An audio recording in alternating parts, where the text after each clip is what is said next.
오늘 하나님께서 우리와 함께 하십니다. 믿으십니까? 우리가 어디에서 무엇을 하든지 하나님은 우리와 함께 하시는 줄로 믿으시길 바랍니다. 우리는 하나님을 우리의 눈으로 보지 못하지만 하나님께서는 모든 것을 알고 계시고 모든 것을 하실 수 있는 분이십니다. 우리는 말씀을 통해서 하나님의 그 전지전능함을 경험을 하죠. 말씀을 통해서 우리는 하나님이 행하신 수많은 이적들, 또 예수님께서 하신 그 수많은 이적들과 그 예언들이 성취되어져가는 과정들을 보면서 우리가 믿는 그 하나님이 얼마나 전지하시며 얼마나 전능하신 주님이신가를 알게 됩니다. 대부분의 경우는 우리는 말씀을 통해서 하나님의 전지하시고 전능하심을 알게 됩니다. 그런데 만약에 말씀이 아니라, 그러니까 성경에서 읽어서 일어나는 일들이 아니라 우리의 삶 가운데 실제로 이 전지전능하신 하나님을 경험한다면, 만약에, 그러면 우리 삶은 어떻게 변화가 될까요? 우리의 삶에는 어떤 일이 일어날까요? 정말로 만약에 우리의 삶 가운데 이거는 하나님이 아니면은 누구도 할 수 없다라고 믿어질 수밖에 없는 일들이 일어난다면 우리의 삶에 어떤 변화가 일어나겠느냐 하는 이야기입니다. 오늘 우리가 읽은 본문은 예수님께서 성전세를 내시는 장면이에요. 오늘 말씀의 줄거리는 이렇죠. 이스라엘의 성인 남성이라면 당연히 내야 하는 성전세에 관해서 베드로가, 그 관리자가, 그 성전세를 걷는 사람이 베드로에게 요구를 한 거예요. 너와 네 선생님은 왜 성전세를 내지 않냐? 이거를 베드로가 예수님께 말씀드리고 물고기를 잡는 장면이죠. 이 말씀으로 예수님께서 제자들과 우리들에게 하시고 싶은 이야기가 무엇이었는가 하는 것을 말씀을 통해서 나누기를 원합니다. 오늘 말씀은 베드로와 반세겔 받는 사람의 대화로 시작이 돼요. 이 반세겔이라는 것은 헬라어로는 디드라크마라고 합니다. 디드라크마. 이 디드라크마는 두 드라크마를 나타내는 거예요. 그러니까 이 화폐, 각각 화폐의 단위거든요. 세겔도 화폐의 단위고 드라크마도 화폐의 단위거든요. 반세겔은 두 드라크마 이고 한 드라크마는 헬라어로 그 하루 품삯, 일반 노동자의 하루 품삯을 나타내는 동전의 명칭인데 유대인에게도 적용되는 단위입니다. 일반적으로 4분의 1 세겔이 되는 거죠. 그래서 이 반세겔은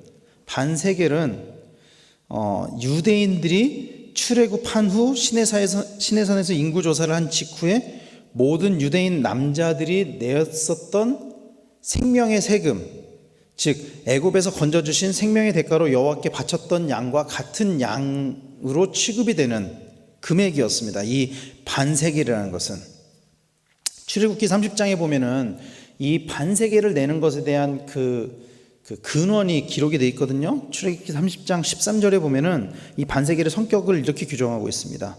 무릇 계수드는 자마다, 계수든다는 것은 인구로 세어지는 사람, 그러니까 성인 남성을 의미하는 거죠. 전쟁에 나갈 수 있는 성인 남성을 의미하는 것입니다.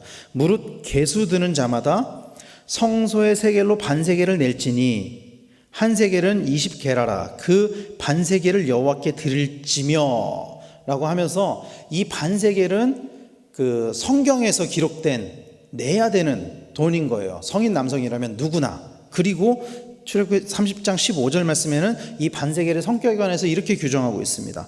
너희의 생명을 대속하기 위하여 여호와께 드릴 때에, 그러니까 이 반세겔은 그러니까 이스라엘 백성들을 출애굽시켜준, 구원시켜준 하나님께 감사함으로 드리는 그 세금과 같은 건데, 이렇게 이야기를 해요. 부자라고 반세겔에서 더 내지 말고 가난한 자라고 덜 내지 말지며 라고 이야기를 하고 있어요. 그러니까 이 반세겔, 성전세라고 하는 이 반세겔은 이스라엘의 성인 남성 누구에게나 동일하게 부과되었던 것이었어요. 마치 오늘날에 우리가 뭐 주민세나 이런 거는 뭐 부자라고 해서 세금을 더 내고 가난하다고 해서 덜 내고 이런 게 아니잖아요. 그런 것과 마찬가지로 이스라엘 백성이라면 만 20세 이상의 성인 남성이라면 누구나 내야 하는 것이었습니다. 예수님 당시에도 느헤미야의 수정된 의무 조항에 따라서 매년 6월절 전 봄에, 정확히는 아달월 15일에 모세 당시의 환율에 의해서 계산하고 부과했었습니다. 근데 당시에 아까도 말씀드렸지만 드라크마라는 화폐가 있었고 또 세겔이라는 화폐가 있었고 이게 다 공존하고 있었기 때문에 당시에 성전에는 그래서 이 반세겔을 바꾸려는 환전상들이 굉장히 많았던 것으로 추정이 됩니다.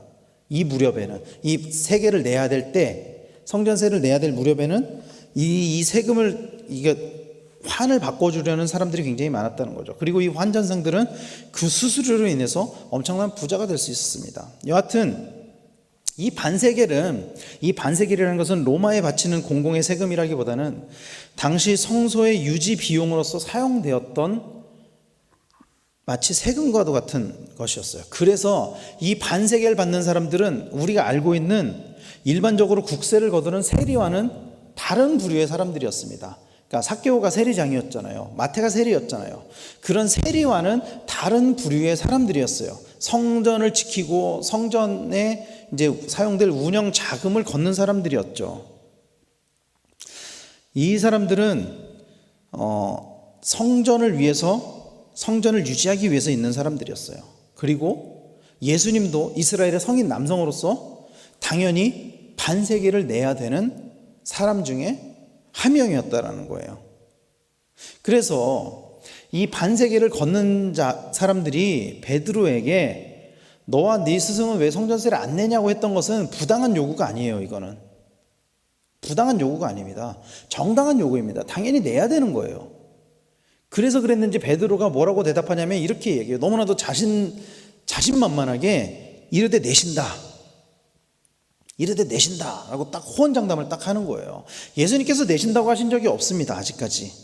그런데 베드로는 자기가 판단해서 내신다 그런 거예요. 당연하죠. 내야 되는 거니까. 이스라엘 성인 남성이라면 누구나 내야 되는 거니까 당연히 알았어 낼게. 걱정하지 마. 낼게. 내가 가서 얘기하고 받아올게. 그렇게 이야기를 하는 거예요. 그리고 이제 베드로가 집에 들어간 거예요. 집에 들어갔을 때 참 상황이 재밌습니다. 일반적인 상황이라면 베드로가 들어가서 선생님, 성전세를 걷는 자들이 선생님이랑 저랑 성전세를 내라고 합니다.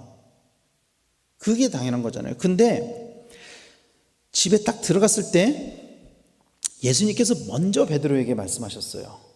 그러니까 베드로가 성전세를 내야 된다고 합니다 라고 이야기하기 전에 예수님이 먼저 말씀하세요. 25절 말씀에 현대인의 성경으로 이렇게 번역하고 있어요. 베드로가 집에 들어갔을 때 예수님이 먼저 말씀하셨다. 예수님이 먼저 말씀하셨어요. 분명하게 기록하고 있어요. 예수님이 먼저 말씀하셨어요. 뭐라고 말씀하시냐면 이렇게 말씀하세요. 시몬아, 너는 어떻게 생각하느냐? 세상 왕들이 누구에게서 관세나 세금을 받아들이느냐? 자기 아들들에게서냐 아니면 다른 사람들에게서냐? 예수님의 이 이야기는 예수님이 하나님의 아들이라는 것을 분명하게 이야기를 하고 있고요. 그래서 하나님의 성전에 하나님의 아들이 세를 내는 것이 맞느냐는 논리인 거예요. 오늘날에는 우리가 이제 왕정국가가 아니기 때문에 아무리 대통령이라고 해도 대통령의 자식들이라고 해도 다 동일하게 세금을 내지만 당시에 왕이나 그 왕족들은 세금을 내지 않았잖아요. 그 이야기를 하는 거예요. 그때 당시의 가치관에 맞게 세상의 임금들이 누구에게 세금을 걷냐? 왕의 자식들에게 세금을 걷냐? 아니면 다른 사람들에게 세금을 걷냐? 이건 무슨 뜻이냐면은 내가 하나님의 아들인데, 이걸 분명하게 이야기하면서 내가 하나님의 아들인데 이 하나님의 집인 성전에 대한 세금을 내가 내는 게 맞냐? 틀리냐? 이 이야기를 하고 있다는 거죠. 당연히 맞지 않죠. 예수님은 세금을 내지 않아도 된다는 거예요. 당연히 예수님이 하신 이 말씀에는 그런 속뜻이 있는 거예요. 근데 그로 인해서 베드로는 근심에 쌓이게 됐을 거예요. 이 이야기를 이해를 했다면. 호언장담했던 자신의 모습에 비해 자신의 능력은 부족했기 때문에 근심했을 것입니다. 자기가 낼 수 있는 능력이 있었다면 예수님한테 얘기도 안 했겠죠. 자기가 냈겠죠. 그 자리에서. 근데 그런 능력이 없었기 때문에 베드로가 근심에 쌓였을 거예요. 근데 예수님은 그대로 두지 않았습니다. 오늘 말씀 27절에서는 이렇게 이야기하고 있어요. 그러나 우리가 그들의 감정을 상하게 해서는 안 되겠다. 이것을 개역개정에서는 실족지 않게 하기 위하여라고 이야기를 하고 있거든요.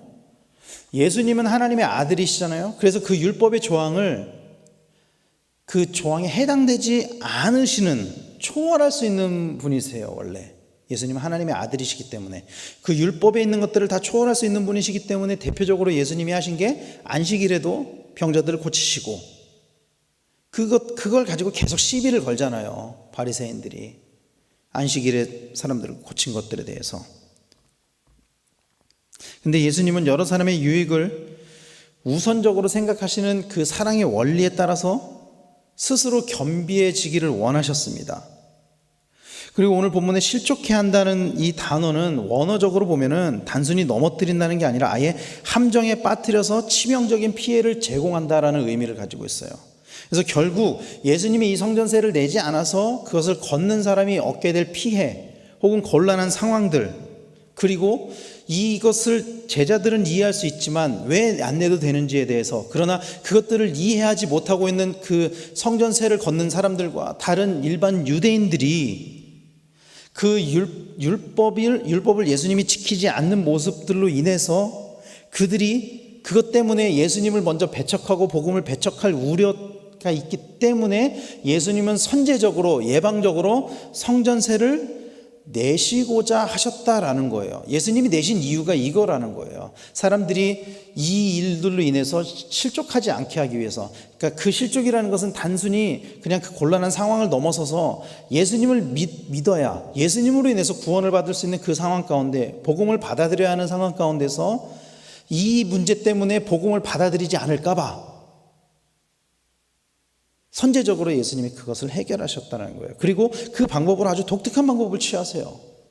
27절에 그 방법을 베드로에게 뭐라고 이야기하냐면 이렇게 이야기하세요. 현대인의 성경으로 너는 바다에 가서 낚시를 던져라. 여기에서 바다는 갈릴리 호수를 이야기하는 거죠. 갈릴리 호수를 이야기하는 겁니다. 이 바다라는 것은 먼저 잡히는 고기의 입을 벌리면 은화 한 개가 있을 것이다. 그것을 가져다가 나와 너의 성전세로 주어라. 성전세 조달을 위한 예수님의 구체적인 지시사항이었어요.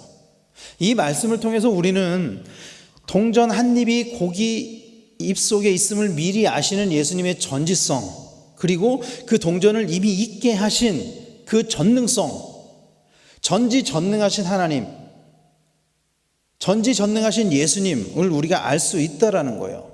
근데 참 재미있는 것은 신약에서 물고기를 잡는 장면은 대부분의 경우에 어떻게 물고기를 잡느냐면은 그물을 사용해서 물고기를 잡아요. 신약에 보면 그물을 사용해서 물고기를 잡는 장면들만 나와요. 그리고 이 말씀을 예수님께서 지시하신 그 베드로도 원래 직업이 어부예요. 물고기 잡는 데는 도 같은 사람이에요. 그물을 가지고. 그런데 예수님은 유독 낚시를 던져서 물고기를 잡아라, 그렇게 이야기를 하고 있는 거예요. 이 낚시를 하라고 한 것은, 낚시를 하면 한 마리만 잡히잖아요.